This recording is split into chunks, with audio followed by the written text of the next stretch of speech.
தமிழன் தொலைக்காட்சி சொந்தங்களுக்கு கிறிஸ்டோபர் தாஸின் அன்பான வணக்கங்கள். இன்றைய அரசியல் அரங்கம் நிகழ்ச்சிக்காக நம்முடன் இணைந்திருப்பவர் தெலுங்கர் முன்னேற்ற கழகத்திலிருந்து அது நிறுவன தலைவர் திரு புகழ் பாலாஜி நம்முடன் இணைந்திருக்கிறார். அவரோடு சமகால அரசியல் நிகழ்வுகள், குறிப்பாக தெலுங்கு மக்களுக்கு உரிய பிரதிநிதித்துவம் தரப்பட வேண்டும் என்பன உள்ளிட்ட பல்வேறு கோரிக்கைகளோடு நம்முடன் அமர்ந்திருக்கிறார்.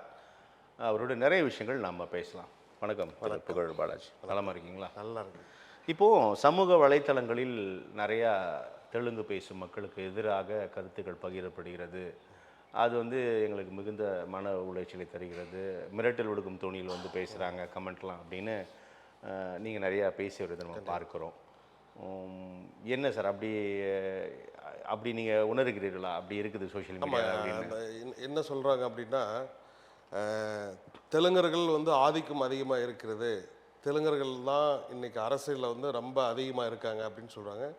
தெலுங்கராகப்பட்டவர்கள் இங்கே ஆளக்கூடாது, வாழலாம், ஆளக்கூடாதுன்னு சொல்லி ஒரு தரப்பினர் பேசுகிறாங்க. அது தாண்டி தெலுங்கர்கள் ஆந்திராவில் போய் அரசியல் பண்ண வேண்டும், தமிழ்நாட்டில் பண்ணக்கூடாது அப்படின்னு சொல்கிறாங்க. அது மட்டும் இல்லை, ஆனால் தமிழ்நாட்டில் தெலுங்கர்கள் ஆட்சி ஆளுறாங்க அப்படின்றது கிட்டத்தட்ட தமிழ்நாட்டில் ஆட்சி ஆளும்போது கிட்டத்தட்ட முகலாயர் பேரரசு காலத்தில் கூட இங்கே தமிழ்நாட்டை ஆக்குவை பண்ணணும் பண்ணாங்க. அதுக்கு பிறகு விஜயநகர பேரரசு காலத்திலேருந்து தமிழ்நாட்டை ஆளக்கூடிய வலிமை யாருமே இல்லை அப்படின்னும்போது அவங்க ஆட்சி புரிகிறாங்க. இப்படி தான் போயிட்டே இருக்குது. ஆனால் இது பிரிவினைவாதத்தை யாரும் இது வரைக்கும் பார்த்ததே இல்லை. ஆனால் பிரிவினைவாதத்தை இப்போ தான் திணிக்கிறாங்க. தமிழன் தெலுங்கன் அப்படின்றது என்னுடைய மொழி நான் தாய்மொழி எனக்கு தெலுங்கு, ஆனால் என்னுடைய உயிர் மொழி தமிழ் தான். இதில் எந்த மாற்றம் கிடையாது. நான் தாய் வழியாக இருக்குமோ என் தாய் வயிற்றில் பிறந்தவது நான் கற்ற மொழி தெலுங்கு தான். ஆனால் அதற்கு பிறகு நான் வளர்ந்த இடம் எல்லாமே எல்லா இடத்துலையும் நாம் தமிழில் தான் உச்சரிக்கிறோம், குடும்பங்களிலே தெலுங்கு பேசுகிறோம். இதனால் எங்களை வந்தேறி எங்களை மிகவும் கொச்சப்படுத்தி வழிநடத்துகிறாங்க. இதெல்லாம் எதிர்த்து தான் நம்மலாம் ஒரு குரல் கொடுக்கணும் அப்படின்பதற்கான நாங்கள் ஒரு அமைப்பாக தெலுங்கர் முன்னேற்ற கழகம் என்பது ஆரம்பித்திருக்கிறோம். இப்போ தெலுங்கர் முன்னேற்ற கழகம் அப்படின்னு ஆரம்பிச்சிருக்கீங்களே, எப்போ ஆரம்பிக்கப்பட்டது உங்களுடைய கட்சி? இப்போ ஒரு 3 வருட காலமாக ஆரம்பிச்சிருக்கும். 3 வருடம் தெலுங்கர் முன்னேற்ற கழகம் அப்படின்னு ஆரம்பிச்சிருக்கீங்க. இந்த தெலுங்கர் முன்னேற்ற கழகம் ஆரம்பிக்கப்பட்டதுக்கான நோக்கம் என்பது இங்கே தெலுங்கர்களுக்கு ஆதரவாக இருக்கணும். ஆமாம், நாங்கள் தெலுங்கு மக்களுக்கான ஒரு ஆதரவு இருக்கணும், அவங்களுக்கான ஒரு பிரதிநிதித்துவத்தை கொண்டு வரணும் அப்படின்ட்டு தான் நம்ம பண்ணிகிட்ருக்கோம். இப்போ நீங்கள் குறிப்பிட்டபடி சமூக வலைத்தளங்களில் இப்படிலாம் பேசுகிறாங்க, அது மனதிற்கு மிகவும் வழியாக இருக்கிறது சொல்கிறீங்க. அப்படி யார் செஞ்சாலுமே இங்கே நம்ம யாருமே அதை ஏற்கலை. தமிழ்நாட்டில் யாதும் ஊரே யாவரும் கேளீர் என்ற பெரிய சொல்லுக்கு சொந்தக்காரர்கள் தமிழர்கள். வந்தாரை வாழ வைக்கும் தமிழகம். அதனால் எந்த மாற்று கருத்துமே கிடையாது. அப்படி ஒருவேளை யார் சொன்னாலும் அது தவறு தான், அதில் எந்த மாற்று கருத்துமே இல்லை. இப்போ இங்கே மீண்டும் மீண்டும் முன்வைக்க வருகின்ற வாதம் அப்படின்றது, இப்போ நீங்கள் தெலுங்கர், பிறப்பால் தெலுங்கர். ஆமாம், நீங்கள் தெலுங்கராகவே இருக்கலாம், எந்த ஒரு பிரச்சனையும் இல்லை. தமிழ்நாட்டில் நீங்கள் தெலுங்கராகவே இருக்கலாம். ஆனால் தமிழர்களுக்கு எதிராக பேசும்போது அல்லது தமிழர்களுக்கு எதிராக கருத்து சொல்லும்போது, தமிழ் அமைப்பு இயக்கங்களுக்கு எதிராக இங்கே இருக்கக்கூடிய தெலுங்கு உங்களை சொல்ல பொதுவாக தெலுங்கு பேசக்கூடிய இன்னொரு விஷயம் நம்ம ரொம்ப கவனிக்கணும் திரு புகழ் பாலாஜி. இங்கே இருக்கக்கூடிய தெலுங்கர்கள், தமிழர்கள் எல்லாமே பிற மொழி பேசக்கூடிய எல்லாமே நீங்கள் ஒரு தாய் சகோதரர்களாக தான் இருக்கிறோம். எந்த மாற்று கருத்துமே கிடையாது. எனக்கு 1000 தெலுங்கு நண்பர் இருப்பாங்க, உங்களுக்கு 1000 தமிழ் நண்பர் இருப்பார், இந்தி நண்பர், எல்லாமே அதில் எந்த சந்தேகம் யாருக்குமே கிடையாது. அப்படி தான் இருக்கிறோம். ஏன்னா எல்லாம் சேர்ந்தது தானே நம்மளுடைய நாடு. அதில் எந்த மாற்று கருத்துமே யாருக்கும் இல்லை. ஆனால் மொழி குறித்து பேசும்போது அடுத்த ஒரு மொழியை நாம் கேலி பேசுவதும் கிண்டல் பேசுவதும், நீங்கள் என்ன தமிழரா அப்படின்ற அந்த போக்குகள் எல்லாமே இருக்கு இல்லையா? அது நீங்கள் இல்லைனா கூட உங்களை போன்ற சில அமைப்புகள் அதுக்கு கவுண்டர் கொடுக்கறத பார்க்கணும். அதே மாதிரி சோஷியல் மீடியாவில் சில தெலுங்கு தெலுங்கை தாய்மொழியாக கொண்டவர்கள் கூட தமிழுக்கு எதிராக பேசக்கூடியது நம்ம பார்க்குறோம். அப்போ அதெல்லாம் தேவையற்றது தானே? ஆமாம், இல்லை நீங்கள் தமிழில் தமிழ் தேசியத்துக்கு எதிரானவர்கள் நாங்கள் எப்பொழுதும் இல்லை. அதான் நானும் சொன்னேன். கண்டிப்பாக இவங்க ஆட்சியாளர் தெலுங்கர். இப்போ திராவிட முன்னேற்ற கழகம் அப்படி என்பது தெலுங்கர்கள் தான் ஆட்சி அப்படின்னு சொல்கிறாங்க. நான் என்ன சொல்கிறேன், யார் அப்படி சொல்கிறா அப்படின்னு நிறைய யூடியூப்பில் நிறைய இன்றைக்கி சீமான் கூட சொல்கிறாரு, நிறைய தமிழ் தேசியவாதிகள் வந்து அதான் உண்மையான தமிழ் தேசியவாதிகள் வந்து பேசலாம். ஆனால் அது வந்து ஒரு அவங்களை எதுக்கக்கூடிய சக்தி இல்லாதவர்கள் பேசுகிறாங்க. ஆனால் தெலுங்கர்கள் ஆட்சி ஆள்றாங்க அப்படின்னு சொன்னாவே கிட்டத்தட்ட தமிழ்நாட்டில் வந்து ஒரு கிட்டத்தட்ட 700-800 வருடங்களுக்கு முன்பு இருந்தே இங்கே பூர்வீகுடியாக தான் இருக்கிறோம். விஜயநகர பேரரசு காலத்தில் அங்கிருந்தே வந்தவர்கள் வந்து கொஞ்சம் பேர், இங்கே அது தாண்டி இருந்தவர்களும் கொஞ்சம் பேர் இருக்கிறாங்க. அப்போ இது யாரும் பிரிவினவாதம் வந்து முதல்ல வந்து தமிழ்நாட்டுக்கு தீபகற்ப கூட்டணியாக ஆங்கிலேயர் எதிர்த்து குரலிட்டு ஆங்கிலேயருக்கான குரலிட்டவர்கள் யார் என்று சொன்னால் தெலுங்கர்கள் தான் முதலில்.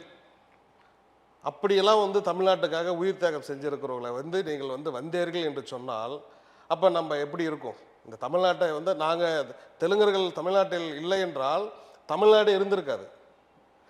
தமிழ்நாடுன்னு பெயர் வைத்தது கூட சென்னை மாகாணமாக இருந்தது. சென்னை தமிழ்நாடு என்ற பெயர் வைப்பது கூட காமராஜர் வந்து ஆட்சி காலத்தில் இருக்கும்போது கூட தமிழ்நாடு என்ற பெயர் வைக்கவில்லை.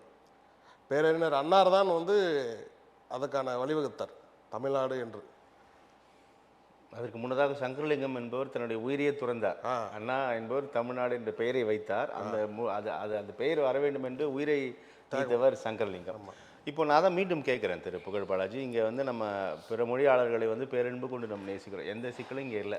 அரசியலுக்காக கட்சிக்காக எவனாவது பேசுவான், அது பிரச்சனையே கிடையாது. ஆனால் பொதுவாக பிற மொழியாளர்கள் தமிழ்நாட்டில் வசதியாக வளமாக தானே இருக்காங்க, அதில் ஏதாவது பிரச்சனை இருக்கான்னு கேட்குறேன். அப்படி எதாவது இருக்கா? அப்படி எதுவும் இல்லைல்ல.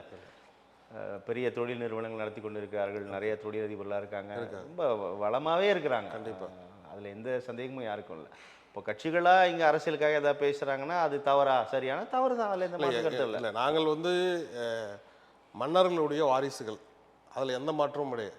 நாங்கள் வந்து கிருஷ்ணதேவராயர் காலத்திலிருந்து நாங்கள் வந்து இங்கே ஆட்சி புரிந்திருக்கிறோம். எங்களுக்கான தொழில் விவசாயம், அதை தாண்டி இன்றைக்கி தொழிற்சாலைகள் நிறைய வந்துருக்கிறது. தொழிற்சாலைகளில் அதை வந்து எடுத்து நடத்தியிருக்கிறார்கள். நிறைய அந்த இதெல்லாம் இருந்திருக்கும். அரசியல் என்ற இதுக்குள்ளே நான் இது வரைக்கும் வரல. ஆனால் எங்களுக்கு இப்போ எல்லா சாதிக்கும் எல்லாத்திற்கும் அரசியல் இருக்கிறது. எல்லாரும் ஒவ்வொரு சாதிக்கும் அரசியல் தலைவர்களாக இருக்காங்க. இப்போ தெலுங்கர்களை வந்து கொச்சப்படுத்திய வகையில் வந்து மீடியாக்கள்லையோ இல்லை பொது தளத்திலையோ நிறைய பேசுகிறாங்க. அதற்கான வந்து நம்ம ஒரு குரல் கொடுக்கணும் அப்படின்றது. இப்போ தெலுங்கர்ன்றது சாதி இல்லைல்ல, நீங்கள் ஒரு இனம் இல்லை, இனம் தான் மாதிரி தெலுங்கர் ஒரு இனம் தான். இதில் நம்ம வந்து சாதி வந்து நம்ம சாதியில் உட்பிரிவுகள் நிறைய இருக்குது. தெலுங்கு மொழி அடையாளமாக தெலுங்கு மொழி பேசக்கூடியவர்களுக்கு நிறைய உட்பிரிவுகள் நிறைய இருக்குது. இதெல்லாம் ஒரு கொடையின் கீழே வச்சு தான் நம்ம தெலுங்கர்கள் அப்படின்னு சொல்லிடுறாங்க. அப்போ தெலுங்கு பேசக்கூடிய அப்போ பேசுகிறவங்க என்ன சொல்கிறாங்க, தெலுங்கு தான் பேசுகிறாங்களே ஒழிய சாதியை குறிப்பிட்டு பேச கிடையாது. அப்போ தெலுங்கர்கள்லாம் ஆந்திரா பக்கம் இருக்குல்ல, ஆந்திராவுக்கு போகலாம்ல, நீங்கள் ஆந்திராவில் போய் அரசியல் பண்ண. நீங்கள் சொல்ல வர விஷயம் வந்து தெலுங்கர்கள் வந்து அங்கே அதில் இருக்கக்கூடிய சில சாதி பிரிவுகள் தான் அப்படி பேசுகிறாங்கன்னு சொல்கிறீங்களா? இல்லை புரியல நீங்கள் சொல்ல வர்றது. எங்கள் தெலுங்கு நாங்கள் பேசுகிறது நாய்க்கர், நாயுடு, செட்டியார், ரெட்டியார், போயர், அருந்திதர்கள், ஐயர்கள் வரைக்கும் தெலுங்கு பேசக்கூடிய இந்த தமிழ்நாட்டில் பூரிகுடியாக நாங்கள் வாழ்ந்துருக்கோம். அதே முன்னே சொல்லிட்டேன், கொஞ்சம் வாழ்ந்துருக்கோம், அந்த காலத்திலேருந்து வாழ்ந்துருக்கிறார்கள், வந்தவர்கள் கொஞ்சம் எல்லாம் இருக்கிறார்கள். ஆனால் வந்தேரிகள் அப்படின்னு சொல்லி எங்களை வந்து விரட்டணும், இங்கே வாழக்கூடாது, அப்படிலாம் வாய்ப்பே இல்லை. நான் தான் சொல்கிறேன், ஏறக்குறைய தெலுங்கர்கள் தமிழ்நாட்டில் எவ்வளோ பேர் இருக்கீங்க? கிட்டத்தட்ட இப்போ தெலுங்கர் எடுத்து 2.5 கோடி பேர் இருக்கும். 2.5 கோடி பேர் இருக்கிறீங்க, ஏறக்குறைய 2.5 கோடி பேர் இருக்கிறீங்க தமிழ்நாட்டில். ஏதாவது ஒரு தெலுங்கர் வந்து தாக்கப்பட்டார், ஒரு தெலுங்கருக்கு ஆபத்து அப்படி ஏதாவது இருக்குதா? அப்படிலாம் எதுவுமே இல்லையா? இல்லை அதுதான் இது. நீங்கள் வந்தியர்கள் அப்படின்னு யார் சொன்னான்னு எனக்கு தெரியல. அப்படி அது சொன்னால் சரியா தவறுனா தவறு தான், அது ஒன்றும் மாற்றமே இல்லைங்க, யாருமே ஏற்கல. இப்போ நாங்கள் வந்து எங்களுடைய அமைப்பு வந்து பெரிய வந்து அரசியல் துவத்துக்கோ இல்லை பெரிய ஆளுமைக்கோ வரணும் அப்படின்றதெல்லாம் எங்களுக்கான ஒரு இல்லை. எங்கள் இனத்திற்கான ஒரு லீடராக இருந்து அதுக்கான பிரச்சனை எது வந்தாலும் அவங்களுக்கான குரல் கொடுக்கணும் அப்படின்றது ஒரு தெலுங்கர் முன்னேற்றங்களுக்கும் நாங்கள் வழிநடத்த வருகிறோம். அதை தாண்டி அரசியல் அப்படின்றது ஒரு சூழ்நிலை இருக்குது. பட் இருந்தாலும் எங்களுக்கு அரசியல் வாழ்க்கையில் வந்து கிட்டத்தட்ட நம்ம தெலுங்கு சாதியினரே நிறைய அமைச்சர்கள் இருக்காங்க, எம்எல்ஏக்கெல்லாம் இருக்காங்க, அவங்கவுங்க கட்சிக்குள்ளே இருக்கிறாங்க. இல்லை எங்களுக்கான ஒரு பிரதிநிதித்துவத்தை நாங்கள் இருக்கிறோம் அப்படின்றதுக்காக தான் நம்ம இப்போ தமிழ்நாட்டில் இருக்கக்கூடிய இருவரும் கட்சிகள் அதிமுக திமுகலேயே உங்கள் தெலுங்கு இனத்தை சேர்ந்த நிறைய சட்டமன்ற உறுப்பினர்கள் இருக்காங்க, நிறைய அமைச்சர்கள் இருக்காங்க அப்படின்றது நீங்களே மறுக்க மாட்டீங்க, உண்மையும் அதுதான். அப்போ அதிலிருந்து அவங்க KKSSR ராமச்சந்திரனாக இருக்கட்டும் அல்லது KNRலாம் கூட பொது மேடையிலே கூட நீங்கள் ஓட்டு மட்டும் போடுங்க ரெடியாரு, மற்றதெல்லாம் நாங்கள் பார்த்துக்கிறேன் அப்படின்னு சொன்னதெல்லாம் நம்ம பார்க்குறோம், அது காணொலிகளாக கூட இருக்குது. அப்போ நீங்க ஆட்சி அதிகாரத்தில் இருக்கக்கூடிய கட்சிகளிலே உங்கள் இனம் சார்ந்த நபர்கள் பெரிய அளவில் கோல் வச்சிருக்கிறாங்க. அப்போ அதுலேருந்து நீங்க தெலுங்கர் முன்னேற்ற கழகம் அமைச்சு அந்த மக்களுக்காக போராட வேண்டிய தேவை இருக்கான்னு கேட்குறேன். இல்லை கண்டிப்பாக இப்போ இந்த மாதிரி பிரச்சனைகள்லாம் வந்து சமூக ஊடகத்தில் வருது, பப்ளிக்கில் பேசுகிறாங்க, ஸ்டேஜ் போட்டு பேசுகிறாங்க. இப்போ வந்து தெலுங்கர்கள்லாம் வந்து இந்த பிரச்சனை இஷ்யூ ஆக்குறாங்க. ஆனால் எந்த அரசாங்கமும் அதுக்கான பதில் கொடுக்கல, மத்திய அரசாங்கம் கூட செவி சாய்க்கல. இப்போ மொழி சிறுபான்மையர் அப்படின்னு இங்கே தமிழ்நாட்டில் இருக்குது. மொழி சிறுபான்மையினர் இருக்காங்களா, இந்த மொழி சிறுபான்மையருக்கான ஒரு பிரதித்துவம் கொடுக்கணுமா கொடுக்கக்கூடாதா? கண்டிப்பா அப்போ அனைத்து மொழி பேசக்கூடிய சிறுபான்மைகளும் இங்கே தமிழ்நாட்டில் தான் இருக்காங்க. ஆந்திராவில் இருக்காங்களா, கர்நாடகாவில் இருக்காங்களா? அந்தளவுக்கு பெருசாக இல்லை, இங்கே தானே அதிகமாக இருக்கும். அதனால இது திராவிடம்னு சொல்லி திராவிட நாடு சொல்கிறேன். தமிழ்நாடுன்னு மட்டும் தமிழர்கள் மட்டும் இருந்தால் தானே தமிழ்நாடுன்னு சொல்ல முடியும். இப்போ நான் கூட தான் நான் வந்து தெலுங்கன், நான் பேசக்கூடிய வந்து தாய்மொழி தெலுங்கு தான். நான் தெலுங்கு தான் அடையாளப்படுத்த முடியும். அதுதான் வேணும்ன்றேன். ஆமா, அதுதான் நான் படத்த முடியும். நீங்க தமிழர் சொன்னாதான் தப்பு. ஆமா, நான் தெலுங்கர் தான் சொல்லணும். நான் வந்து தெலுங்கு. அதுதான் நேர்மை. ஏன்னா அதுதான் உங்களுடைய தாய், அதுதான் உங்களுடைய தாய் மொழி. அதுதான் சொல்ல முடியும். எனக்கு தெலுங்கு தெரியறதுக்காக நான் தெலுங்கர் ஆகிவிட முடியாது. நான் தமிழர் தான். நான் பிறப்பால் ஒரு தெலுங்கன். ஆமா, அதுதான் நேர்மை. அதுதான் நேர்மை, அதுதான் உண்மை. அப்படிதான் இருக்கணும்ன்றதுலாம் நம்ம அதை பாராட்டுறோம், வரவேற்கிறோம். இப்ப நாம் தமிழர் கட்சி அப்படின்னு வந்து நாம் தமிழர் கட்சி சீமா நாம் தமிழர்னு சொல்றாரு. நான் தெலுங்கர் புகழ் பாலாஜி. நான் தமிழ்நாட்டில் நான் ஒரு தெலுங்கன். அதற்கு என் தெலுங்கு மக்களுக்கான ஒரு அடையாளமாக நான் எப்பொழுதும் அவருக்கு ஒரு பாதுகாவலராக நான் இருப்பேன். கண்டிப்பா அதுல எந்த மாற்றமும் இல்லை. அதுதான் நேர்மைன்ற. நான் மீண்டும் உங்களை வரவேற்கிறேன், பாராட்டுறேன். நீங்க தமிழர் பாலாஜியா வந்து சொன்னீங்கன்னா தான் தப்பு. ஆமா, நான் தெலுங்கர் பாலாஜின்றது எந்த சந்தேகமும் இல்லை. அதுதான் நேர்மை. அதுதான் உங்களை பாராட்டுறேன் நான் உண்மையிலேயே. இப்போ நம்ம தமிழகத்தோட அரசியல் கலர் மொழி சிறுபான்மையினருக்கு பிரதிநிதித்துவம் தரணும் அப்படின்னு சொல்றீங்க. மொழி சிறுபான்மையினருக்கு தான் நான் முன்னமே குறிப்பிட்டேன் திரு பாலாஜி. மொழி சிறுபான்மையினருக்கு தானே தமிழகத்தில் வந்து அமைச்சராகவே இருக்காங்கன்னு சொல்றாங்க. அப்போ அந்த பிரதிநிதித்துவம் தரப்பட்டு இருக்கிறது தானே? இல்லை, மொழி சிறுபான்மையருக்கு வந்து இன்றைக்கி கூட மொழி சிறுபான்மையருக்கு ஆணையம் இருக்குது. மொழி சிறுபான்மையை வந்து யார் எடுக்கிறாங்கன்னா இஸ்லாம சமூகத்துக்கு தான் வந்து நிறைய விஷயங்கள் நடக்குது. அதுக்கான அவங்களுக்கு மட்டும் தான் எல்லாமே பண்ணுறாங்க. அதுக்கு கீழே இருக்கிற மொழி சிறுபான்மையினர் தெலுங்குல இருக்கிறாங்க, கன்னடம் இருக்காங்க, மலையாளி இருக்காங்க. அவங்களுக்கான பிரதித்துவம் இன்னும் கிடைக்கவே இல்லை. இல்லை, எப்படி இல்லைன்னு சொல்கிறீங்க? இல்லை, இன்றைக்கி வந்து மொழி சிறுபான்மை ஆணையத்திலிருந்து இந்த சிறுபான்மையினருக்கு ஒரு திட்டங்கள் போய் சேர்றதில்லை. இப்போ மொழி சிறுபான்மையினரோட ஆணையம் இருக்குல்ல, அது என்ன பண்ணிட்டு இருக்குது? அப்போனா அது வச்சுட்டு இருக்காங்க. அதுதான் என்ன அவங்க பண்ணிட்டு இருக்கிறது வந்து இப்போ நாங்கள் தெலுங்கு மொழி பேசக்கூடியவங்களுக்கு எங்களுக்கான ஒரு அங்கேருந்து வந்து ஏதாவது ஒரு சலுகைகள் வரணும்ல. அந்த சலுகைகள் இது வரைக்கும் நாங்கள் எங்கள் இனத்த மக்களுக்கு யாருக்குமே வந்ததில்லை. இல்லை, நீங்கள் வரலன்னா நீங்கள் தெரியாமல் இருக்கீங்களா, இல்லை நீங்கள் போய் மொழி சிறுபான்மையினர் அலுவலகத்தை அணுகுனீங்களா? தெளிவாக சொல்லுங்கள். மொழி சிறுபான்மை ஆணையத்துக்கு அவரிடம் சந்திச்சு கூட எங்களுக்கு கிடைக்கல. கேட்டால் எல்லாத்துக்கும் போயிடுச்சுன்னு சொல்கிறாங்க. சரியான பதில் இல்லை. இல்லை, இப்போ உங்களுக்கு தெரிஞ்ச தகவல் சொல்லுங்கள். மொழி சிறுபான்மையினர் ஆணையத்தில் இப்போ மொழி சிறுபான்மையினர் எந்தெந்த மொழிகள் இருக்குது சொல்லுங்கள் எனக்கு. இது தெலுங்கு, கன்னடம், மலையாளம். இப்போ வந்து இஸ்லாமியர்களுக்கும் அது சிறுபான்மை உருது சேர்த்து வச்சுருக்காங்க. அதுக்கு இப்போ அவங்களுக்கு தான் அதிகமாக போயிட்டுருக்கல ஒழிய எங்களுக்கு அது கீழே இருக்கிற யாருக்குமே வர்றதில்லை. தெலுங்கு, கன்னடம். ஆமாம், தெலுங்கு, கன்னடம், மலையாளம். இப்போ உருது பேசுகிறவங்களுக்கு, இஸ்லாமியர்களுக்கு. இதில் வந்து இந்த 3 மொழிகளை விட உருது பேசும் இஸ்லாமியர்கள் தான் பிரதிநிதித்துவம் தருது அவங்க சொல்கிறீங்க. தராங்க. இப்போ எங்களுக்கு அந்த மாதிரி பிரதித்துவம் கிடைக்க மாட்டேங்குது. இப்போ தெலுங்கு மொழி பேசுகிறவங்களே இன்றைக்கி கூட வந்து எவ்வளோ பேர் வந்து குடியிருக்க வீடு கூட இல்லாமல் இருக்காங்க. அவங்களுக்கான இன்னும் வந்து படிப்பு கூட இடஒதுக்கீடு கூட இல்லாமல் இருக்காங்க. இப்போ வந்து தெலுங்கு மொழிக்குன்னு தனியாக ஒரு இடஒதுக்கீடு இருந்தால் எப்படி இருக்கும் அப்படின்னு நீங்கள் எடுத்து பாருங்கள். இல்லை, இப்போ மொழி சிறுபான்மையினருக்கு இடஒதுக்கீடு அப்படின்னு இல்லை, அப்படின்னு கான்ஸ்டியூஷன் அப்படி இல்லை இல்லையா? ஆமாம். ஸோ இங்கே அந்த கல்வி இடஒதுக்கீடு கேட்குறீங்களா? இல்லை, அதுதாங்க மொழி சிறுபான்மையினருக்கான சில சலுகைகள் இருக்குது. அது சரியாக பயன்படுத்தலை. அதை நாங்கள் சரியாக பயன்படுத்தணும். அதுக்கான வந்து ஒரு தெலுங்கர் முன்னேற்ற கழகம் அதுக்கான வழியை வகுக்கும். சரி, நீங்கள் அதற்கான என்ன வரைவு வச்சுருக்கிறீங்க? இப்போது எங்களுக்கான இந்த இடஒதுக்கீடு தொடர்பாக நீங்கள் எதாவது டிராஃப்ட் வச்சுருக்கீங்களா, இல்லை யார்கிட்ட கோரிக்கை கொடுத்தீங்களா? அது என்ன கோரிக்கை கொடுத்து எடுத்திருக்கீங்க? இது நாங்கள் முதல்வர் என்ன வரைவு திட்டம் என்ன இருக்கும் உங்ககிட்ட? அதுக்கு இல்லை, எங்களுக்கு அங்கேருந்து இப்போ மொழி சிறுபான்மையிற்கு வரக்கூடிய நலத்திட்டங்கள் எல்லாருமே வந்து எங்களுக்கு சரியாக வரதில்லை. அதற்கான வந்து நாங்கள் வந்து முதலமைச்சர்கிட்ட நாங்கள் கோரிக்கை வச்சுருக்கோம். அது வர காலத்தில் பார்ப்போம்னு சொல்லியிருக்காங்க. கண்டிப்பாக அதை யார் சந்திச்சு பேசுனீங்க? நாங்கள் முதல்வர் சந்திச்சிருக்கோம். என்ன சந்திச்சது கோரிக்கை முன் வச்சுங்க? என்ன சொன்னார் முதலமைச்சர்? கண்டிப்பாக நடக்கும்னு சொல்லியிருக்காரு. எது மொழி சிறுபான்மையினருக்கான இந்த மொழிகள் பேசக்கூடியவர்களுக்கு? ஆமாம். இல்லைங்க, அந்த ஆணையமே அதுக்காக இப்போ இயங்கிட்டு இருக்குது. இல்லை, இப்போ ஒன்றும் இல்லைங்க. கிட்டத்தட்ட ஒரு 40 வருடம் 50 வருடங்களுக்கு முன்பெல்லாம் வந்து தெலுங்கு மொழி இருந்தது. தெலுங்கு மொழி வந்து பள்ளிக்கூடங்களில் வந்து நம்ம படிக்கும்போது தெலுங்கு படித்தா இருந்தால் படிக்கலாம். இப்போ அந்த தெலுங்கு மொழியவே எடுத்துட்டாங்க. இப்போ கர்நாடகா பகுதி சார்ந்தவங்களுக்கு மட்டும் கன்னட மொழியும் உள்ள வரும். ஆந்திரா பகுதியில் தமிழ்நாடு, ஆந்திராவும் தமிழ்நாடும் பக்கம் அதுக்கும் வந்து பக்கத்தில் வந்து தமிழ் படிக்கிறவங்களுக்கு தெலுங்கு பாடப்புத்தகங்கள்லாம் இருந்தது. அதெல்லாம் எடுத்துட்டாங்க. இப்போ நான் அதெல்லாம் இருக்கணும் நம்மளுக்கு. சில பேர் வந்து இப்போ எங்களுக்கு வந்து இந்த தமிழ்நாட்டுக்கான உயிர் தியாகம் செய்த மன்னர்கள்லாம் இருக்காங்க. அவருடைய போற்றுதல் வரைக்கும் இது வரைக்கும் வந்து யாருமே நிலைநாட்டது கிடையாது. கிட்டத்தட்ட திண்டுக்கல்லில் தீபகற்ப கூட்டணி வந்து உருவாக்கினார் விருப்பாட்சி கோபால நாயக்கர். ஆனால் வேலு நாச்சியார் என்பவர்களுக்கு வந்து மிகப்பெரிய ஒரு போர் பயிற்சி கொடுத்து பெரிய மருது சிறிது அவர் மூவரையும் வந்து சிவகங்கையை மீட்டெடுக்கிறதுக்காக அனுப்புகிறாங்க. யாரு? விருப்பாட்சி கோபால நாயக்கர், வீரபாண்டிய கட்டபொம்மன், விருப்பாட்சி கோபால நாயக்கர், எத்தலப்ப நாயக்கர், அப்படிலாம் ஒரு தீபகற்ப கூட்டணி வந்து முதல்ல வந்து ஆங்கிலேய எதிர்த்துக்கார முதல்ல இந்த தமிழ்நாட்டில் அவங்க தான் உருவாக்குனாங்க.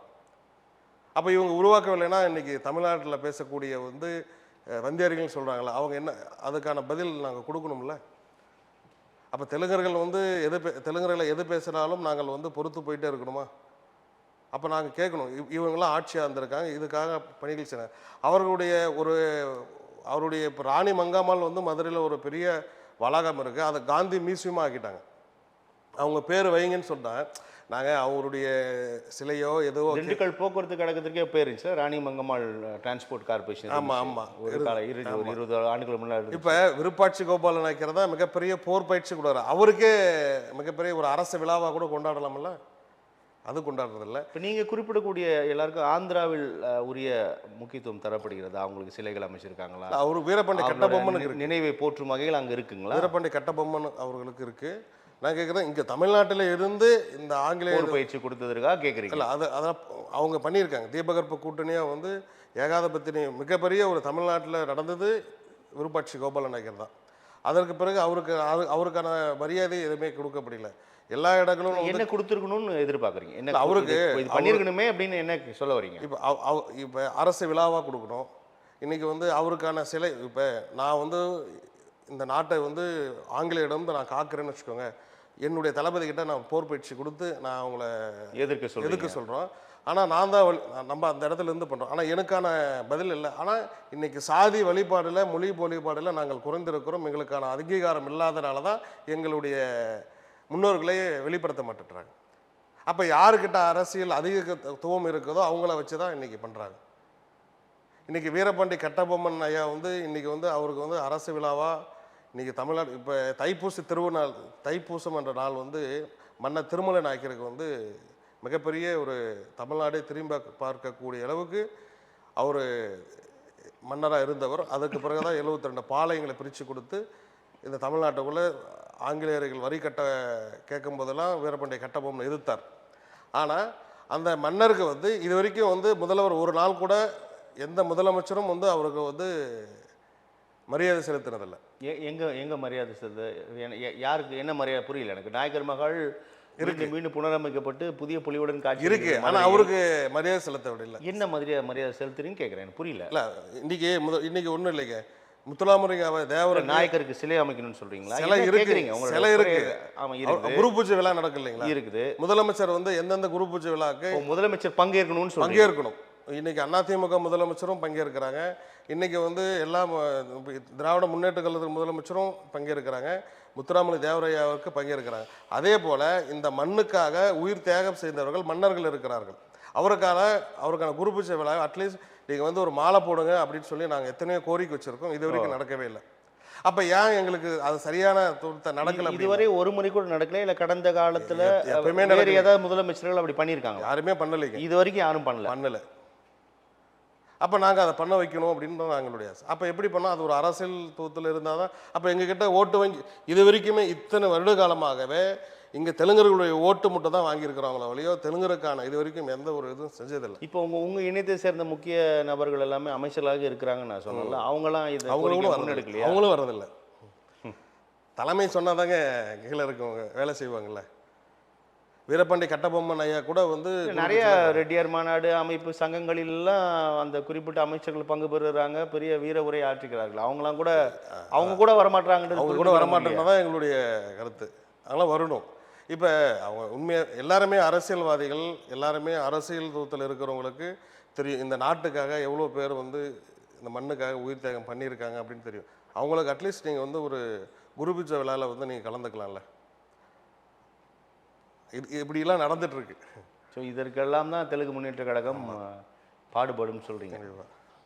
பாலாஜி, இப்போ தமிழகத்தோட அரசியல் களம் 26 சட்டமன்ற தேர்தலை நோக்கி வேகமாக போயிட்டு வரதை நம்ம பார்க்குறோம். திமுக, அதிமுக, புதிய வரவான தாவேகா, நாம் தமிழருக்குமே களத்தில் இருக்கிறத நம்ம பார்க்குறோம். இப்போது திமுகவோட இந்த எலெக்ஷன் மேனிஃபெஸ்டோ, தேர்தல் வாக்குறுதிகள் தொடர்பாக நிறையா விமர்சனங்கள் முன்வைக்கப்பட்டு வரதை நம்ம பார்க்குறோம். ஏறக்குறைய ஒரு 505 தேர்தல் வாக்குறுதிகளில் 367 வாக்குறுதிகள் நாங்கள் செஞ்சுருக்கோம் அப்படின்னு திமுக தலைவர் சொல்கிறார். ஆனால் எதிர்கட்சியெலாம் வந்து இல்லை 90% இன்னும் பண்ணல, முக்கியமான மேனிஃபெஸ்டோ வந்து இன்னும் பண்ணல அப்படின்னு தொடர்ந்து அந்த எதிர்ப்பு குரல்கள் நம்ம பார்க்குறோம். பொதுவாக எலெக்ஷனில் வந்து இந்த எலெக்ஷன் மேனிஃபெஸ்டோ எப்படி ரோல் ப்ளே பண்ணுன்னு நினைக்கிறீங்க? இந்த வாக்குறுதிகளாக வந்து நிறைவேற்றப்பட்டிருக்கு. அதுக்கு பிறகு வந்து எப்படி திமுக வந்து 2026 எதிர்கொள்ளும்னு சொல்லி கேட்குறீங்க? ஆமாம். திமுக இது வரைக்கும் சொன்ன வாக்குறுதிகளை வந்து எல்லாமே சரியாக பயன்படுத்தி கொண்டு வந்திருக்கு. சில 1-2 சில இன்னும் டைம் இருக்குது, அதுக்கான வாக்குறுதிகள் பண்ணிகிட்டே தான் இருக்கார். நிறைய விஷயங்கள் வந்து தலைவர் வந்து இன்றைக்கி வந்து நிறைய சுற்றுப்பயணத்தில் இன்றைக்கி வந்து அரசாங்கத்து ரீதியாக வந்து நிறைய விஷயங்கள் வந்து மக்களுக்கான விஷயங்கள் பண்ணிகிட்டே தான் இருக்கார். அதில் எந்த மாற்றம், எதிர்கட்சிகள் சில விஷயங்கள் சொல்ல தான் செய்யும், அதில் வந்து எந்த மாற்றம் கிடையாது. நல்ல ஆட்சி நல்ல சிறப்பாக பண்ணிட்டு தான் இருக்கார்.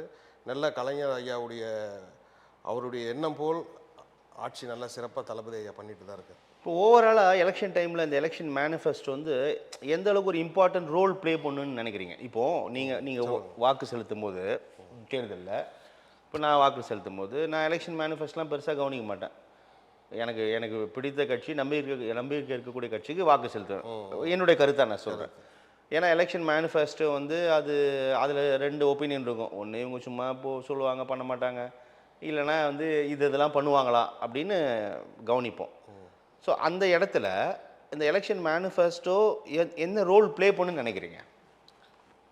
இல்லை இப்போ இது வரைக்கும் பண்ணி பொதுவாக கேட்குறேன், பொதுவாக எலெக்ஷன் மேனிஃபெஸ்டோ என்ன ரோல் ப்ளே பண்ணுன்னு கேட்குறேன் உங்கள் பார்வையில். இல்லை, மக்களுக்கான சரியான ஆட்சி கிட்டத்தட்ட பார்த்தீங்கன்னா கீழ்மட்டத்தில் இப்போ ஒரு சின்ன ஒரு விவசாயத்தில் இருந்து எடுத்துக்கினா கூட இன்றைக்கி வந்து விவசாய கடன் ரத்தில் இருந்து அதை தாண்டி விவசாயத்துக்குரிய ஒரு மகன் கல்வி படிக்க வேணும்னா அதுக்கு கல்வி கடன் தாண்டி ஒரு திருமணம் பண்ணணும் அப்படின்னா திருமணத்திற்கான அந்த திருமண ஜோடிகளுக்கு என்ன பண்ணணும், அவர்களுக்கான மறுபடியும் குழந்தை பிறந்தால் அதுக்கு வந்து அரசாங்கம் சரியான ஊக்கத்தொகை கொடுத்துட்டு இன்றைக்கி வந்து அதான் திருமணம் முடிஞ்சு குழந்தை பிறந்து மறுபடியும் அவனுக்கு திருமணம் ஆகி குழந்தை பிறந்து இந்த மாதிரி பிறப்பில் இருந்து இறப்பு வரைக்கும் நல்லா தான் பண்ணிகிட்ருக்கு திமுக. இது வரைக்கும் ஒரு தவறான கருத்தை இது வரைக்கும் ஆட்சியில் இது எல்லா மக்களுக்கும் போயிட்டு தான் இருக்குது.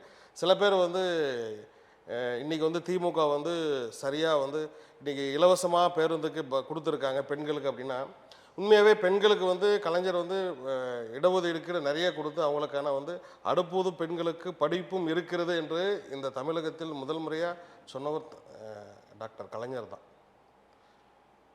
ஸோ அதனால் திமுக இல்லை அந்த இடத்துல தான் இந்த தேர்தல் வாக்குறுதிகள் முக்கிய ரோல் ப்ளே பண்ணணும்னு நம்ம புரிஞ்சுக்கலாமான்னு கேட்குறேன். கண்டிப்பாக இன்றைக்கி வந்து இப்போ சில பேர் வந்து திமுக வந்து எல்லா சாதிகளும் ஒன்றிணைக்குது, சாதி பார்க்குறதில்ல அப்படி சொல்கிறாங்க.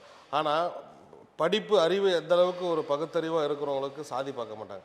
இன்றைக்கி எல்லாத்துக்கு பிறகு சாதி பேரெல்லாம் எடுத்துகிட்டு எல்லா சாதி பேர்களை எடுத்த பிறகு இன்றைக்கி வந்து இப்போ வந்து குமார் ஐபிஎஸ், பாரதியா ஐஏஎஸ் அப்படின்னு வச்சுருக்காங்கல்ல பட்டங்களை, இதை உருவாக்கி கொடுத்ததே டாக்டர் கலைஞர். இது எப்பொழுதுமே அப்படியே பேஸ் இருந்துட்டு தான் இருக்க முடியும், சரிவு எதுவுமே இடம் கிடைக்காது. புதிதாக வரலாம், எவ்வளோ பேர் வரலாம் போகலாம், அதை பார்ப்பதற்காக இருப்பார்கள்.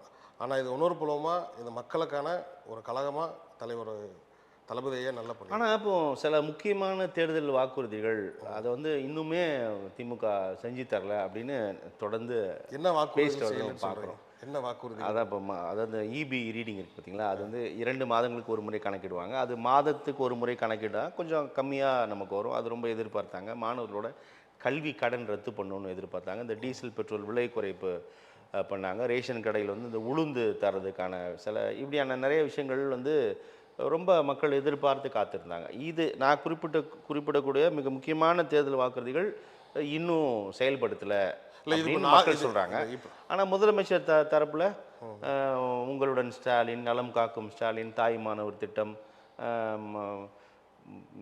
நலம் இப்படியான திட்டங்கள் வந்து எலெக்ஷன் மேனிஃபெஸ்டோலேயே தேடி கல்வி, இல்லம் தேடி கல்வி எலெக்ஷன் மேனிஃபெஸ்டோவில் வந்து நாங்கள் கொடுக்கவே இல்லை, ஆனால் இதெல்லாம் நாங்கள் பண்ணியிருக்கோம் அப்படின்னு சொல்கிறாங்க. எப்படி பார்க்கலாம்? இல்லை என்ன சொல்ல, வாக்குறுதிகள் வந்து நிறைய வாக்குறுதிகள் நிறைவேற்றப்பட்டிருக்குது. இப்போ சின்ன சின்ன இப்போ நீங்கள் சொல்கிறீங்க இபி இந்த மாதிரி பிரச்சனை, இது எல்லாமே வந்து வாக்குறுதிகள் வந்து இருக்குது. கண்டிப்பாக இன்னும் தேர்தலுக்கான கவர்மெண்ட் சொன்னது தான், இவங்க சொன்ன எலெக்ஷன் இன்னும் இருக்குது, பண்ணக்கூடிய வேலைகள் இருக்குது, நிறைய இருக்குது. அதுக்கான வந்து பொருளாதாரம் வந்து இன்றைக்கி மத்திய அரசு கொடுக்கவே மாட்டேங்குது. இன்றைக்கி மத்திய அரசு பார்த்திங்கன்னா தமிழக அரசு மட்டும் தான் பண்ணிகிட்டே இருக்குது. அங்கிருந்தும் இது வரைக்கும் எதுவுமே சரியான பண்டும் வரல. இது வரைக்கும் வந்து இந்த தேர்தல் நேரத்தில் கூட இந்த சில வாக்குறுதி இன்றைக்கி கூட இப்போ வந்து மறுபடியும் வந்து 3000 ரூபாய் ரேஷன் அட்டைக்கு தரணும் அப்படின்னு சொல்லியிருக்காங்க. அது நடக்க தான் போகுது. அறிவிப்பு வெளியிடல, அறிவிப்பு வந்திருக்கு, அது ஒரு தகவல் வந்திருக்கு. கண்டிப்பாக அதுவும் நடக்க தான் போகுது. இந்த மாதிரி சில இன்னும் அரசியல் இன்னும் நிறைய நாட்கள் இருக்கிறது. அதுக்குள்ளே நிறைய தேர்தல் வாக்குறுதிகள் தளபதி அவர்கள் கண்டிப்பாக நடத்துவார் முதலமைச்சர். இப்போ திமுகவோட கூட்டணி கட்சிகள் இருக்கு இல்லையா, விசிகா, 2 கம்யூனிஸ்ட் இருக்குது, மனிதநேய மக்கள் கட்சி இருக்குது, கொங்கு நாடு தேசிய மக்கள் கட்சி இருக்குது, இது மாதிரி நிறைய கட்சிகள் எல்லாமே இருக்குது. இந்த எலெக்ஷனில் வந்து நிறைய இடங்கள் கேட்டு பெறுவோம். கடந்த முறை 2 இடம் வாங்கினவங்க இப்போ 4 இடம் வேணும், 8 இடம் வாங்கணும், 12 இடம் வேணும் அப்படின்லாம் நிறையா இந்த கூட்டணி கட்சிகள் பேசி வரதை நீங்கள் பார்த்துருப்பீங்க. இது வந்து டிஎம்கேக்கு வந்து ஒரு வித அழுத்தத்தை உண்டு பண்ணும் அப்படின்னு ஒரு கருத்து முன்வைக்கப்படுது. எப்படி பார்க்குறீங்க? இல்லை, எல்லா கூட்டணி கட்சிகள் வந்து எல்லாருமே வந்து அவங்க நினைக்கிறது என்னென்னா, நம்மளுக்கான மக்கள் அதிகமாக ஒவ்வொரு கட்சிக்கும் வந்து நிறைய உறுப்பினர் மக்கள் நிறைய வந்துகிட்டே இருக்காங்க, அதனால் எங்களுக்கு இன்னும் 2 தொகுதிகள் கொடுங்க அப்படின்னு அவங்க கேட்குறத நியாயம் தான், அதில் எந்த மாற்றமும் கிடையாது. அது தலைமை எந்த அளவுக்கு முடிவு எடுத்து பண்ணக்கூடியது அது அவர்கள் வந்து யோசித்து பண்ணுவார்கள். என்னன்னா இன்றைக்கி எல்லா கூட்டணி கட்சிகளும் கொஞ்சம் வளர்ந்துருக்காங்களா, இப்போ நிறைய வளர்ந்து அதுக்கான நிறைய ஒர்க் பண்ணியிருப்பாங்க. கண்டிப்பாக எங்களுக்கான இன்னும் 2 சீட்டு கொடுங்கன்னு கேட்பாங்க. கூட்டணி கட்சிகளோடு தான் ஆட்சி பீடத்தில் எல்லாமே இன்னைக்கு திமுகவோட பெரிய பலமே கூட்டணி தான் சொல்லுவாங்க. கூட்டணி தான். ஆனால் எல்லா கட்சிகளையுமே அதிகமாக கேட்கும்போது திமுக நிற்கக்கூடிய இடங்கள் குறைஞ்சிரும் இல்லையா, அது அவங்களும் அந்த கட்சியை பலப்படுத்தணும்ல, அப்போ எல்லாருக்கும் கேட்டதை கொடுத்துருவாங்கன்னு நம்பலாம். இல்லை, அப்படி எப்படின்னு நம்ம சொல்ல முடியாது. அவங்களுக்கு வந்து அந்தந்த கட்சி தலைவர்கள் வந்து அவங்களுடைய உரிமையை வந்து கேட்கப்படும், அதில் எந்த மாற்றம் கிடையாது. அது எந்த கட்சிகள் வந்து நல்ல இருக்காங்களோ அதுக்கான இடங்கள் கொடுக்க வேண்டியது அவங்களுடைய. இப்போ பொதுவாக எல்லா எலெக்ஷன் நேரத்துலையுமே இப்படி கேட்பாங்க, கூட்டணி கட்சிகள் அதிக இடங்கள் கேட்பாங்க, அப்புறம் எவ்வளோ கொடுக்குறாங்களோ அதை வாங்கிட்டு எடுத்துருவாங்க, நம்ம அப்படி பார்க்குறோம் பொதுவாக. ஆனால் இந்த 26ஓட எலெக்ஷன் வந்து அப்படி இல்லை. ஏன்னா இன்னொரு சைடு கதவு திறந்திருக்கு, தமிழக வெற்றி கழகத்தோட கதவு திறந்திருக்கு, அதனால தான் இந்த ப்ரெஷர் கொஞ்சம் இன்க்ரீஸ் பண்ணுறாங்க என்ற ஒரு கிரிட்டிசைசிங் வைக்கப்படுது. எப்படி பார்க்கலாம்? அது என்ன அப்படின்னா, இன்னைக்கு வந்து புதுசாக வந்தவர்களுடைய எப்பவுமே இன்னைக்கு ஒரு மார்க்கெட்டில் வந்து ஒரு பொருள் வந்து புதுசாக வந்தால் எல்லாருமே ரசிக்க தான் செய்வாங்க, ஒரு அந்த பொருளை பார்க்கணும். இப்போ அந்த காலத்தில் ரொம்ப ரசிப்பாங்க, ஏன்னா ரொம்ப பெரிய நடிகராக இருக்காரு அவர், அப்படின்னு ரசிப்பாங்க. அது வந்து உண்மையாகவே வந்து அந்த கட்சியில் வந்து நல்ல ஒரு திராவிட முன்னேற்ற கழகத்தோட நல்லா ட்ராவல் பண்ணி இதிலிருந்து நாங்கள் வந்து கீழே இருந்து மேலே வரைக்கும் நாங்கள் வந்து ஒரு பேஸ் வச்சுருக்கோம் அப்படின்னா அது திமுக சார்ந்ததாக தான் இருப்பாங்க அவங்க. ஆனால் அவங்களுக்கு தெரியும் இது கூட போனால் ட்ராவல் பண்ணால் சரியாக இருக்குமா சரியாக இருக்காதா அப்படின்னு பார்ப்பாங்க. ஆனால் இன்னும் இன்றைக்கி பொறுத்தளவுக்கு வந்து விஜயுடைய அரசியல் களம் அப்படின்னா ஒரு 10% பேர் ரசிகர்கள் கூட்டம் போகும், ஒரு 10% பேர் வந்து பொதுமக்கள் வந்து பார்க்கணும். இப்போ நானாக இருந்தால் கூட எங்கள் ஊருக்கு வந்து விஜய் நடிகர் வந்துக்கிறான்னு சரி எட்டி பார்த்துட்டு வருவோமே அப்படின்னு ஒரு பார்க்க வேண்டி இருக்கும். கண்டிப்பாக பார்ப்போம். இது மாதிரி நிறைய பேர் வந்து அந்த காலத்தில் ஐயா எம்ஜிஆரை வந்து பார்க்கணும், நிறைய கூட்டம் இருந்தது, நிறைய பட்டாளம், நிறைய அவர் ஒரு நடிகர் அப்படின்னு இருந்தது. அதை தாண்டி இன்னைக்கு சினிமா துறை என்பது சினிமாவுடைய நடித்தால் மட்டும் தான் பார்க்கறதுக்கு போவார்கள். ஆனால் நீங்கள் அந்த பின்னணியிலேருந்து வந்தனால சொல்கிறேன், என்டிஆர் முதல் முறை கட்சி ஆரம்பித்த போதே ஆட்சியை பிடித்தார் அல்லவா? ஆமாம், அவரும் ஒரு சினிமா ப்ராப்ளம் தான். அந்த மாதிரி விஜய் நீங்கள் பார்க்கக்கூடாதா? சரி, இப்போ நான் கேட்குறேங்க, விஜய் மக்களுக்கான என்ன செஞ்சுருக்கார்? 75 வருடமாக திமுக இருக்குங்க, அதே போல் அண்ணா திமுக இருக்குது. இவங்க சினிமா துறையை தாண்டி மக்களுக்குள்ளே இருக்கிற உணர்வு என்ன இருக்கோ அதை வந்து ஆட்சி காலத்தில் மக்களுக்கான செய்கிறாங்க. இவர் வரைக்கும் சினிமா நடித்தார், கிட்டத்தட்ட 1000கணக்கான கோடி ரூபாய் வந்து அவர் வந்து சம்பாதிச்சிருக்காரு, சினிமா நடிச்சிருக்காரு. ஆனால் அவர் வந்து மக்களுக்கான செய்த விஷயம் ஏதாவது ஒன்று சொல்லுங்கள். இப்போ தான் கட்சி ஆரம்பிச்சிருக்காரு. இதுக்கு முன்னாடி வரைக்கும் இந்த விஜய் மக்கள் இயக்கமாக நாங்கள் 10 ஆண்டுகள் மேலே இருக்கிறோம். அதில் வந்து நிறையா மக்களுக்கு நலத்திட்ட உதவிகள்லாம் செஞ்சுட்டு தான் இருக்கிறோம் அப்படின்னு சொல்கிறாங்க. நலத்திட்ட உதவிகளை வந்து நாங்கள் கூட தாங்க செய்கிறேன், எல்லாருமே செய்கிறாங்க. இந்த மக்களுக்கான என்ன பண்ணியிருக்கீங்க? ஏதாவது அதிகாரத்துக்கு வந்தால் தானே பண்ண முடியும். அதிகாரம் இல்லாமல் புகழ் பாலாஜி இப்போ நீங்கள் புகழ் பாலாஜியா நீங்கள் ஒரு 10 பேருக்கு உதவ முடியும், 50 பேருக்கு சோறு போட முடியும், 100 பேருக்கு படிக்க வைக்க முடியும். ஒருவேளை புகழ் பாலாஜி எம்எல்ஏ ஆனார்னா அது வேற இல்லை, நீங்கள் அப்படி பண்ணுறது வேற இல்லை. அப்போ அது மாதிரி அதுக்கு நீங்கள் வெற்றி பெற்றாதானே பண்ண முடியும். அது மாதிரி விஜய் வந்து வெற்றி பெற்று ஆட்சி அமைச்சர் நீங்கள் கேட்குற கேள்வி கிடையாது. அரசியலில் நீங்கள் ஆளுமைக்கு வந்து பண்ணுறது வேற, அங்கே அரசியலுக்கு வந்து அரசியல் வராமல் பண்ணாமல் ஒரு மக்களோட ஒரு உணர்வுகளை தெரிஞ்சுக்கணும். மக்களுக்கு என்னென்ன இந்த தமிழ்நாட்டில் மக்களுக்கு என்னென்ன தேவை இருக்குது அப்படின்ட்டு தெரிஞ்சுட்டு நீங்கள் வந்து இன்றைக்கி வந்து காலேஜ் படிக்கிற குழந்தைங்களுக்கு வந்து நீங்கள் கூப்பிட்டு வந்து ஒரு நான் ஃபீஸ் கட்டுறேன் அப்படின்னு கொடுக்குறத மட்டும் நீங்கள் வந்து வர முடியாது. இன்றைக்கி ஒரு பிரச்சனை, ஒரு எத்தனையோ பிரச்சனை நடந்திருக்கு தமிழ்நாட்டில். அந்த ஏதாவது ஒரு பிரச்சனைக்கு குரல் கொடுத்துருக்கீங்களா? நீங்கள் சினிமா நடிகரால் மட்டும் தான் தமிழ்நாட்டில் இருக்க முடியும். ஆனால் நல்ல நடிகர், நல்ல ஒரு அருமையான ஒரு மனிதர், நல்ல நடிப்பு, திரை உலகத்தில் பார்க்கக்கூடியதுக்கு ஒரு நல்ல மனிதர், அரசியல் காலத்துக்கு அது பெரிய கூட்டம் கூடுது பாலாஜி, கூட்டம் லட்சக்கணக்கில் இளைஞர்கள். அதான் நான் என்ன சொல்லிட்டேன். இப்போ எங்கள் ஊருக்கு நாங்கள்லாம் சின்ன குழந்தையா இருக்கும்போது ஒரு மாட்டு வண்டி கட்டிட்டு டான்ஸ் போடுறதுக்கு வருவாங்க. நாங்கள்லாம் ரொம்ப விழுத்து பார்க்க எல்லாம் வருவோம். அதுக்காக வந்து அவர் பார்க்க போகிறோம், அவங்க வருவாங்க, நடிப்பாங்க, போயிடுவாங்க. இதுதான் விஷயம். அதேமாரி ரஜினின்றது ஒரு ரொம்ப தான் ஒரு நடிகர் பார்க்கறதுக்காக வராங்களே, மற்றபடி அரசியலுக்காக ஏற்றக்கூடிய ஒன்றும் அந்தளவுக்கு பெருசாக இல்லை. இப்போ பிரஜாராஜ்யம் ஆரம்பித்தது சிரஞ்சீவி ஏறக்குறைய முதல் தேர்தலில் 16.13% ஓட்டு வாங்கி வாங்கினாரு. ஆட்சி அமைக்க முடியல, ஆனால் 16% வாக்குகளை வாங்கினார் இல்லையா? அது மாதிரிலாம் நீங்கள் வேறு பார்க்க முடியாதா? சிரஞ்சீவி அப்படி என்ன நல்லது அங்கே பண்ணாருன்னு கேட்குறேன் ஒரு தகவலுக்காக. சிரஞ்சீவிக்குன்னு ஒரு ரசிகர் பட்டாளம் இருந்தது, அரசியல் பட்டாளம் இருந்தது. ஆந்திராவில் பொறுத்தளவுக்கு அவர் ஒரு நல்ல ஒரு இப்படியெல்லாம் பண்ணணும். இன்னொரு இப்போ விஜயகாந்த் ஐயா இருக்கார், அவர் இன்றைக்கி மறைந்தாலுமே இன்றைக்கி வந்து அவர் கடவுளாக நினைக்கிறாங்கன்னா அவர் ஒன்று பண்ணியிருக்காரு, உங்களுக்கு தெரியும், பண்ணியிருக்காரு. அவர் யாருக்குமே பசியோடு இருக்கிறவங்க யாரையும் வந்து விட மாட்டார், அரவணைப்போடு இருப்பார், கோவப்பட்டால் திட்டுவார், இந்த மாதிரி விஷயங்கள் நடக்கும். ஆனால் விஜய் ஏதாவது ஒரு விஷயமாவது பண்ணியிருக்காரா? அவர் கூட இருக்கிறவங்களுக்கு, அவங்க கூட இருக்கிறவங்களுக்கு சரியாக பார்த்துருக்காரா? இல்லை டெய்லியும் ஏதாவது ஒரு 50 பேர்த்துக்கு அன்னதானம் போட்டிருப்பாரா? நான் பணம் இருக்குது, நான் ஒரு ஆக்டர், இன்றைக்கி சினிமா எடுக்கிறவங்க பூரா நானும் தான் முதல்வர வேட்பாளர் நிற்கணும்னு நினைக்கிறாங்க. அது கனவில் வேணால் நடக்கலாமோ, ஏன்னா நிஜத்தில் நடக்கிறதுக்கு வாய்ப்புகள் குறைவு. இப்போ ஒருவேளை இப்போ பிரஜாராஜ்யம் மாதிரி 16% இல்லைனா கூட ஒரு 10% வாங்குறாரு, இல்லை ஒரு 15% வாங்குறாரு, இல்லை ஒரு 5% வாங்குறாருனா கூட அது வந்து ஒரு எலெக்ஷனில் பெரிய ரோல் ப்ளே பண்ணாதுன்னு சொல்கிறீங்களா? இல்லை, அது மக்கள்கிட்ட இருக்குது. இப்போ இன்றைக்கி அவங்கக்கிட்ட இருக்கிறவங்க எல்லாமே 15 வயது 16 வயது விட்ட இளைஞர்கள் தான் இருக்காங்களோ ஒரே. யாராவது வந்து 50 வயது 60 வயது யாருமே அங்கே நான் பார்த்த வரைக்கும் அந்த கூட்டத்தில் யாரும் தெரியல. அப்படி இல்லை, அதான் 30 வயதிற்கு உட்பட்டவர்கள் தானே இந்த நியூ கமர்ஸ், புதிய முதல் முறை வாக்காளர்கள் இருக்காங்க. இளைஞர்கள், பெண்கள்லாம் வந்து பிலோ 30 இயர்ஸ் வந்து ஏறக்குறைய 1.13 crores இருக்குது, ஓட்டர்ஸாகவே இருக்காங்க தமிழ்நாட்டில். அப்போ அந்த வாக்குகள் அவருக்கு இயல்பாக வரும் தானே, அது மாதிரி ப்ளஸ் தானே அவருக்கு, நீங்கள் சொல்கிறபடி பார்த்தா கூட. இல்லை, அவருடைய தேர்தல் கழகம் வந்து இன்றைக்கி வந்து அவர் வந்து எல்லாரிடம் கூட்டணிக்கு வாருங்கள் தான் சொல்கிறார வழி, ஒரு கூட்டணிக்கு போகிறதில்லை அப்படின்னாரு.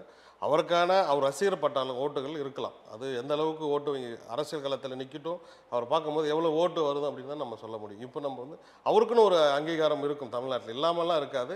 அவர் ரசிகர்கள் இருக்காங்க, அதுக்கான ஓட்டு போடுவாங்க, அதில் ஒன்றும் மாற்றம் கிடையாது. ஸோ ஒரு சிஎம் ஆகிறது, ஆட்சி அமைக்கிறதுலாம் சாத்தியமில்லைன்னு சொல்கிறீங்க? அது என்னை பொறுத்தளவுக்கு இல்லை.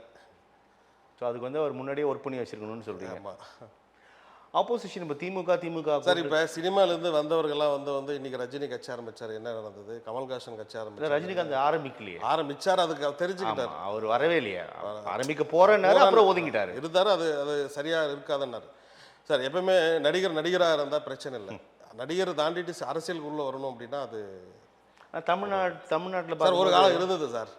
எம்ஜிஆர் இருந்தார், இருந்தது, அம்மையா அப்போ ஜெயலலிதா இருந்தாங்க, இருந்தது. கருணாநிதி இருந்தார், இப்போ டெபுட்டி சிஎம் உதயநிதியே சினிமா பிரமுகர் தான். அப்போ இருந்தது.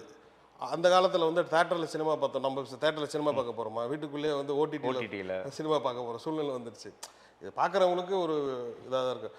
இப்போ அவர்கிட்ட இருக்கிற பணம்பலம் மாதிரி எங்கிட்ட பணம்பலம் தான் மக்கள் செல்வாக்கோ வந்து அத்தனை லட்சம் பேர் நிற்பாங்கன்னு சொல்லிடலாம். அவர் ஒரு நடிகர், அவர் பார்க்கறதுக்காக வராங்க. எங்கிருந்தோ நிறைய பேர் வராங்க, பார்க்கணும்னு நினைக்கிறாங்க. அரசியல் காலத்தில் இறக்கட்டும் சார். அவருடைய மக்கள் ஓட்டு எவ்வளோ இருக்குன்னு அவருக்கு தெரியும். அப்போ அவரே தீர்மானம் பண்ணுவார், இது சரியான பாதை இல்லை அப்படின்னு நினைப்பார். ஆனால் பெரிய கட்சிகள் கூட விஜயோட அலைன்ஸ் போகிறத பற்றிலாம் பேசுகிறத நீங்கள் கூட பார்த்துருப்பீங்க. டிடிவி தினகரன்லாம் கூட அந்த கருத்தை தெரிவிக்கிறாரு.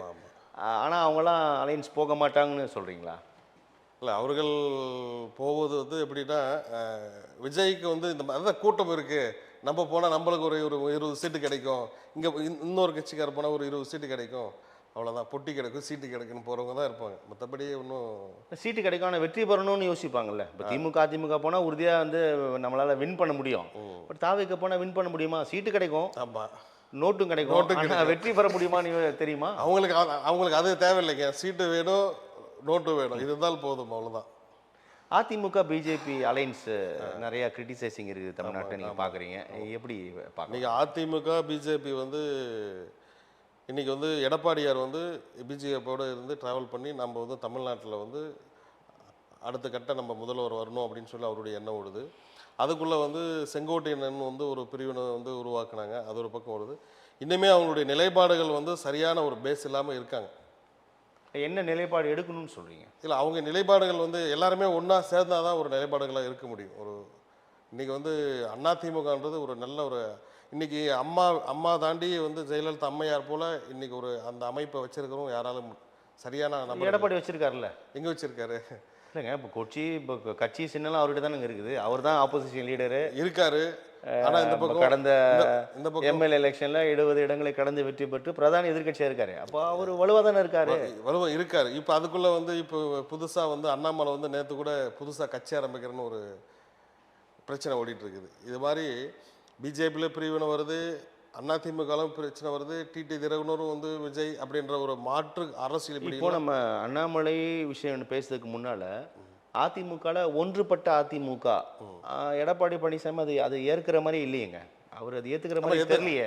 இல்லை, அது பிஜேபியோட அவங்க இன்னும் வந்து தொகுதி பங்கீடு பிரச்சனைகள் ஓடிட்டே இருக்கு. அது சரியான நிலைப்பாடு எந்த அளவுக்கு போயிட்டு இருக்கும் அப்படின்றது அவங்களாலேயே இன்னும் சரியாக பதில் சொல்ல முடியாமல் இருக்காங்க. எந்த சூழ்நிலை நிற்கும் அப்படின்றது. இப்போ இந்த நிலையில் வந்து அப்படி இருக்கும்போது எப்படி அவங்க வந்து ஒரு ஆட்சி அதிகாரத்துக்கு வர முடியும்னு நீங்கள் நினைக்கிறீங்க? இப்போ எல்லாருமே உடஞ்சி சிதறாக இருக்காங்க. எப்படி ஆட்சி அதிகாரத்துக்கு வருவோம் மக்கள் நினைப்பாங்க. மக்கள் ஓட்டு போகிறவங்க கூட என்ன இது சரியாக இருக்க. இன்றைக்கி எல்லா மக்களுக்கு என்ன ஒன்று தோணுதுன்னா, ஜெயிக்கிற கட்சிக்கு ஓட்டு போட்டு போயிடுவோம், ஏன் தோக்குற கட்சிக்கு ஓட்டு போடணும் நினைக்கிறாங்களா இல்லையா? இப்போ நீங்களே கூட நினைப்பீங்க, ஓடுற வண்டி தானே ஓட்டணும், ஓடுற குதிரை மேலே தானே நம்ம பந்தயம் கட்ட முடியும், ஓடாத குதிரை மேலே பந்தயம் கட்ட முடியுமான்னு சொல்லுவாங்கல்ல. அப்படி இந்த உட்கட்சி விவகாரத்தை வந்து ஓடாத குதிரை அப்படின்னு புரிஞ்சுக்கலாமான்னு கேட்குறேன். அதாவது அப்படிதான் இன்டர் பார்ட்டி இஷ்யூஸ் தானே, அது எலெக்ஷன் எஃபெக்ட் ஆகுமான்னு கேட்குறேன். எலெக்ஷன் எஃபெக்ட் ஆகும் அப்படின்னா இன்னைக்கு அப்படி தானே இருக்கு. அண்ணாமலை தனி கட்சி ஆரம்பிப்பார் அப்படின்னு யோசிக்கிறீங்களா? இல்லை, அவர் சொல்லியிருக்காரு அண்ணாமலை தனி கட்சி ஆரம்பிக்கணும் அப்படின்னு. அப்போ அண்ணாமலை ஏன் அவர் ஆரம்பிக்கிறார் நினைக்கிறீங்க? இல்லை, ஆரம்பிச்சு என்ன பண்ண போறாரு? இல்லை, பிஜேபி ஒரு வேலை சொல்றேன். இல்லை, பிஜேபி வந்து கிட்டத்தட்ட இப்போ 4 வருடமாக வந்து ரொம்ப ஃபயராக இருந்தது காரணமே அண்ணாமலை தான். ஏன் அப்படின்னா, ஒரு யங்ஸ்டர், ஒரு ஐபிஎஸ் அதிகாரி, ரொம்ப ஆக்டிவ் மோட்ல வச்சிருந்தாரு. ஆக்டிவ் மோட்ல கண்டிப்பா. அதுக்கு பிறகு வந்து நயினா நாகேந்திரன் வந்து அப்போ பிஜேபி என்ன பண்ணுறது, நயினா நாகேந்திரன் வந்து பெரிய ஒரு சாதியோட நிறைய மதத்தோட ஓட்டு வங்கி இருக்குது அப்படின்னால பிஜேபி அவங்களுக்கு வந்து ஒரு மாநில தலைவராக கொடுக்குறாங்க. அண்ணாமலை வந்து ஒரு கவுண்டர் பெல்ட் அப்படின்னால அதுக்கு தான் வந்து எடப்பாடியார் இருக்காருல்ல கூட்டணியில், அப்படி வச்சுட்டு அவரை கழட்டி வர்றாங்க. அப்படி அந்த யூகத்தில் பார்க்கும்போது அண்ணாமலைக்குன்னு ஒரு மக்கள் இருக்காங்க அப்படின்றது அவர் நினைக்கிறார். அப்போ நம்ம கட்சி ஆரம்பித்தா என்ன அப்படின்றத அவருடைய தாட் இருக்கலாம்னு நினைக்கிறேன். யார் நினைக்கிறீங்க? அண்ணாமலை நினைக்கிறாரா இல்லை பாஜக தலைமையாக அதை உருவாக்குதுன்னு நினைக்கிறீங்க? பாஜக தலைமையாக உருவாக்குதுன்னு நினைக்கலாம். ஓகே, இந்த இந்த குறிப்பிட்ட சமூகத்தோட வாக்குகளை கவருவதற்காக அந்த வேலையை பாஜகவே செய்துன்னு சொல்றீங்களா? பாஜக கூட செய்யலாம். ஏன்னா எடப்பாடி இப்படியெல்லாம் பிரிஞ்சிருக்கிறாங்க அப்படின்னா, இப்போ எடப்பாடிக்கும் அண்ணாமலையாருக்கும் அண்டர்ஸ்டாண்டிங் இல்லாமல் தானே இருக்காங்க. இப்போ இவரால் தான் எனக்கு பொறுப்பே போனது அப்படின்னு நினைக்கிறாங்க. ஆமா. அந்த மாதிரி இருக்கு இல்லையா சூழ்நிலை. அப்போ நயனார் நாகேந்திர தலைவராக வந்து இருக்காரு, அப்போ நம்ம வந்து இல்லை அப்படின்ற அவர் நினைக்கிறாங்க. அப்போ இவருக்கு வந்து வேற இப்போ தினகரன் போன்றவர்கள் கூட ஏதாவது வந்து அவர் நீங்கள் தனியாக உருவாகலாம் அப்படின்னு கூட நினைக்கலாம்ல. ஸோ நிறைய விஷயங்கள் வந்து தேர்தல் நெருக்கத்தில் நடக்கும்னு நினைக்கிறீங்க. ஆமாம், நிறைய விஷயங்கள் பேசியிருக்கோம். நன்றி புகழ் பாலாஜி, உங்களோட வருகைக்கும் கருத்து பகிர்க்கும் மிக்க நன்றி.